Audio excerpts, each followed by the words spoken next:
आखिर कांग्रेस में चल क्या रहा है। दो खबरें, एक बिहार से और दूसरी अहमदाबाद में हलचल है। कांग्रेस में राहुल गांधी ने कहा कि मैं बिहार को लेकर चिंतित हूं। बिहार में जिस तरह से कांग्रेस को काम करना चाहिए था वो नहीं कर पाई। ये एक बड़ी बात थी जो कांग्रेस ने बिहार में इस तरह से जो लूज की है जमीन, उसके बाद कोई एक बड़ा नेता आकर ये कहे कि हाँ, हम ये मानते हैं कि बिहार को लेकर हम गंभीर नहीं थे, संजीदा नहीं थे। दूसरी बात, सैम पित्रोदा, अहमदाबाद में कांग्रेस का राष्ट्रीय अधिवेशन हो रहा है, उसके जस्ट पहले ये कहते हैं कि कांग्रेस में बातें बहुत होती हैं, काम नहीं होता है। ये दो बड़ी बातें। हमारे साथ शैलेंद्र जी हैं। शैलेंद्र जी, ये बताइए कि कांग्रेस क्या करेगी? एक बार फिर बातें ही करेगी या फिर कुछ काम भी करेगी, चाहे वो बिहार की बात हो चाहे गुजरात की बात हो? बिहार में अभी इलेक्शन है, गुजरात में 2027 में इलेक्शन। देखिए, कांग्रेस पहले के मुकाबले थोड़ा काम करती हुई तो दिख रही है अभी।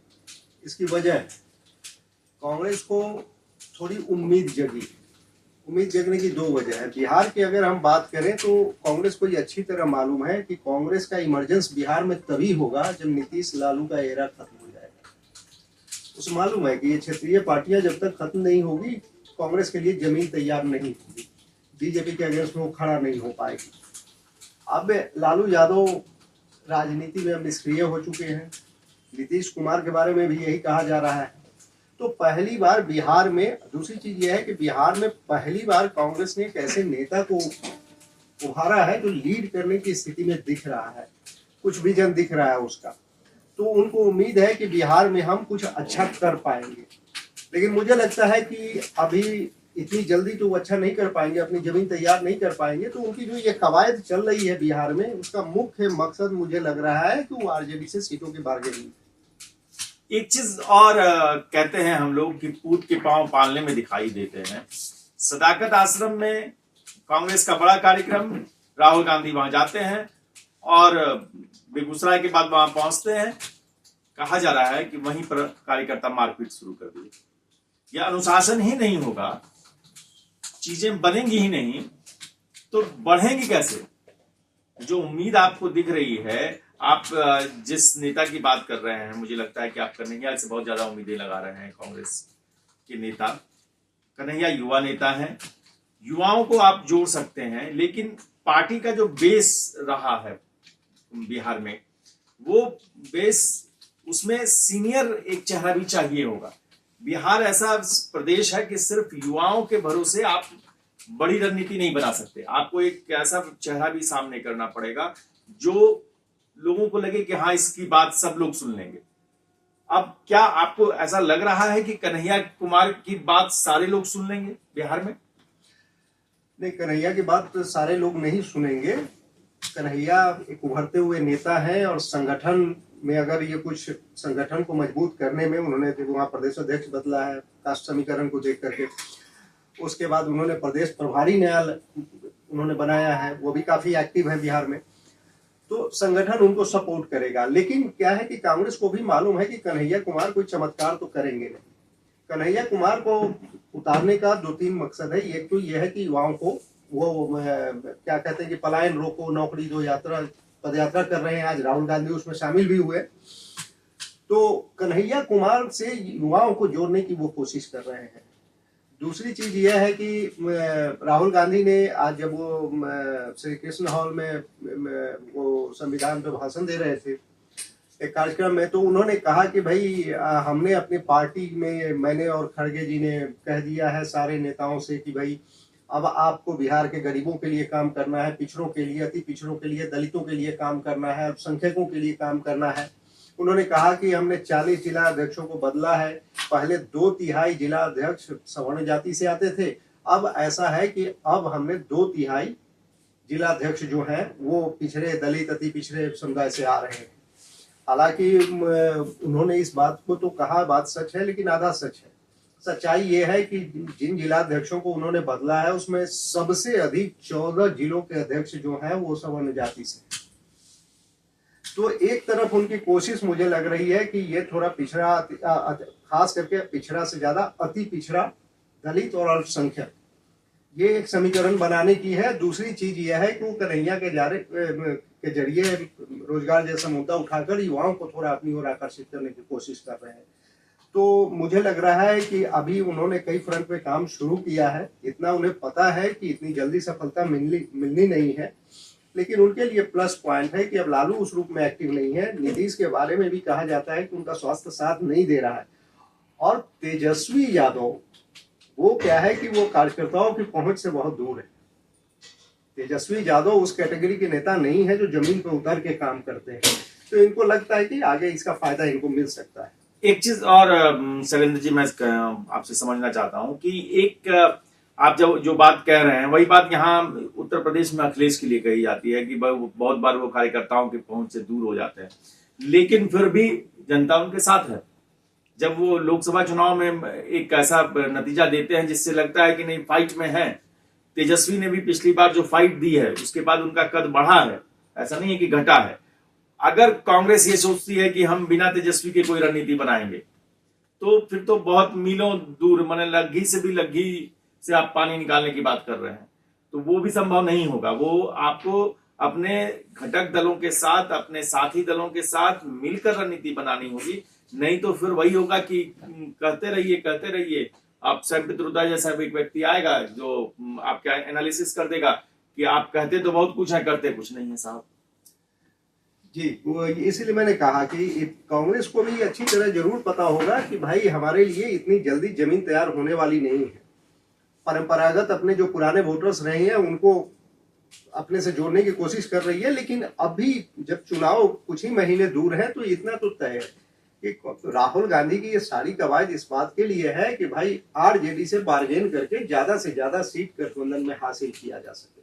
तात्कालिक जो उनका एम है वो यही है, और आगे तो भविष्य बताएगा कि भाई क्या सफलता मिलती है नहीं मिलती है। क्योंकि राहुल गांधी को तो हमने देखा है कि भाई कुछ काम शुरू करते हैं, अगर तत्कालिक सफलता तुरंत नहीं मिली, फिर मामला जहां का था, जो सैम पित्रोदा की बात कर रहे हैं, तो वो बाद में पता चलेगा। लेकिन फिलहाल उनकी कोशिश मुझे यही लगती है कि भाई अपने इन तमाम एक्टिविटीज के जरिए तो वो आरजेडी से बार्गेन करने की बेहतर स्थिति में आ जाए, इसकी कोशिश है। एक चीज और सैम पित्रोदा कह रहे हैं कि रायपुर और जयपुर सम्मेलन में बहुत सारी बातें हुई, बहुत सारे फैसले लिए गए, लेकिन वो जमीन पे नहीं उतरे। तो एक उनकी सिफारिश ये है कि एक साथ के साथ क्रियान्वयन समिति बनाइए आप, जो आप बात कर रहे हैं मंच से, उसका जमीन पर कैसे उतरेगा, ये मामला कैसे आगे बढ़ेगा। विकास आप करना चाहते हैं अपनी पार्टी का, लेकिन वो सिर्फ मंचीय भाषणों से नहीं होगा कि मंच में भाषण दे दिए, सबने बड़े बड़े नेता आए बढ़िया जुटे और उसके बाद खाया पिया और पोथी तो बहुत अच्छी अच्छी लेके आए, लेकिन जमीन पे कुछ है ही नहीं। और उस पे जमीन पे उन्होंने कहा कि कांग्रेस सेवा दल है आपका, 500 कार्यकर्ता नहीं है भाई साहब, आपके पास महिला मोर्चा है, युवा कांग्रेस है, ये सब संगठन काम कर रहे हैं छोटे छोटे, लेकिन जहां तक सेवा दल का सवाल है तो उसमें आज 500 कार्यकर्ता भी जुटाना उनके लिए मुश्किल हो जाता है किसी बड़े कार्यक्रम में। तो ये जो स्थिति है उसको 50 लाख का टारगेट दे रहे हैं। आप समझिए कि ये बड़ा टारगेट सैम पित्रोदा दे रहे हैं, लेकिन क्या कांग्रेस वैसी स्थिति में है, और क्या कांग्रेस सेवा दल जैसे संगठन, जो कि आप देखेंगे जब बीजेपी की जब बात आती है तो आरएसएस एक बड़ा काम कर जाता है नॉन पॉलिटिकल ऑर्गेनाइजेशन होने के नाम पे। कांग्रेस सेवा दल एक समय में बहुत एक्टिव इनका घटक था, लेकिन आज की तारीख में वो सब बिल्कुल धराशायी है। कहां कहां कैसे कैसे स्ट्रेटजी बनेगी, और अहमदाबाद जहां पर आप 64 साल बाद गुजरात में कोई सम्मेलन हो रहा है, क्या वहां से कुछ मैसेज आएगा। सैम पित्रोदा जो बात वही कहना चाह रहे हैं कि एक समय था जब आरएसएस जिस तरह से घर घर जाकर के बीजेपी के लिए समर्थन जुटाती है, एक समय था कांग्रेस सेवा दल के जो सदस्य होते थे वो घर घर में, एक एक घर में पहुंच के अब व्यक्तिगत संबंध स्थापित करके लोगों से के संपर्क में रहते थे। इसका फायदा कांग्रेस को मिलता था। असल दिक्कत क्या है ना कि आप समितियां तो बना लेते हैं, लेकिन समितियों में रखते किसको। आपको उन नेताओं को रखना पड़ेगा जो जमीन से जुड़े हुए हैं, जो कार्यकर्ताओं के बीच में रहते हैं, काम कर सकते हैं। और यही काम खुद राहुल गांधी को भी करना पड़ेगा। जब टॉप लीडर, आप बीजेपी के लीडरशिप से कंपेयर करिए तो अमित शाह कहीं भी कार्यकर्ताओं के बीच में आपको बैठे हुए दिख जाएंगे, उनके साथ थाली में खाते हुए दिख जाएंगे आप। लेकिन कांग्रेस के साथ ये कल्चर नहीं। तो राहुल गांधी तो कांग्रेस के बड़े नेताओं की पहुंच से बाहर होते हैं, सांसदों की पहुंच से बाहर होते हैं, तो आम पब्लिक कैसे पहुंचेगी उनके साथ? तो ये जब तक कांग्रेस का जो शीर्ष नेतृत्व है वो जब तक आम लोगों के साथ जमीन पे जुड़ के काम नहीं करेगा, तब तक समितियां बनाने से कोई फायदा नहीं। रही बात गुजरात की, तो गुजरात में तो दो चीज मुझे लग रहा है कि एक तो ये मान के चल रहे हैं, तो वो तकरीबन 30 साल से जो शासन कर रही है, उनको ये मान के चल रहे हैं कि अरे कोई तो समय आएगा कि भाई लोग उगेंगे। तो अब इनको लग रहा है कि वो समय शायद आया है। अभी वक्फ बिल के अगेंस्ट में अहमदाबाद में जिस तरह से प्रदर्शन हुआ है बिल के विरोध में, तो मुझे लगता है कि ये भी एक किस्म का प्रयोग था, ये जांचने के लिए कि भाई क्या मन स्थिति है जो अल्पसंख्यक समुदाय है उसको, वो हमारे साथ कितना लामबंद हो पाएगा। शायद इससे कुछ उनको अंदाजा मिला होगा। दूसरी चीज ये है कि केजरीवाल के दिल्ली हारने के बाद भी उनको थोड़ी सी उम्मीद जगी होगी कि अब गुजरात में वो शायद उतने एक्टिव उस रूप में नहीं हो पाएंगे। तो कांग्रेस को ये लग रहा है कि चूंकि केजरीवाल लोगों की उम्मीदों पर खरे नहीं उतरे, बीजेपी बहुत लंबे समय से शासन कर रही है, तो वहां फिर हम अपनी खोई हुई जमीन को पा सकते हैं। सम्मेलन रखने का एक पर्पस ये हो सकता है कि इससे थोड़ा सा कार्यकर्ता एक्टिव हो। मुझे जहां तक लगता है कि पिछला जो इलेक्शन था गुजरात का, मुझे सीटें एग्जैक्ट याद नहीं है अभी, लेकिन उसमें कांग्रेस ने बढ़त हासिल की और थोड़ा प्रदर्शन अपना उसने सुधारा। वहां पर पिछली बार केजरीवाल की एंट्री से कई सीटों पर वोट कटे। तो क्या आपको लग रहा है कि गुजरात में जब चीजें आगे बढ़ेंगी तो केजरीवाल के साथ जो गलतियां दिल्ली में हुई, उस तरह की गलतियां सुधारने की कोशिश होगी इन लोगों की, इंडिया गठबंधन की? क्या अहमदाबाद में ये इंडिया गठबंधन की रणनीति को लेकर भी बात होनी चाहिए?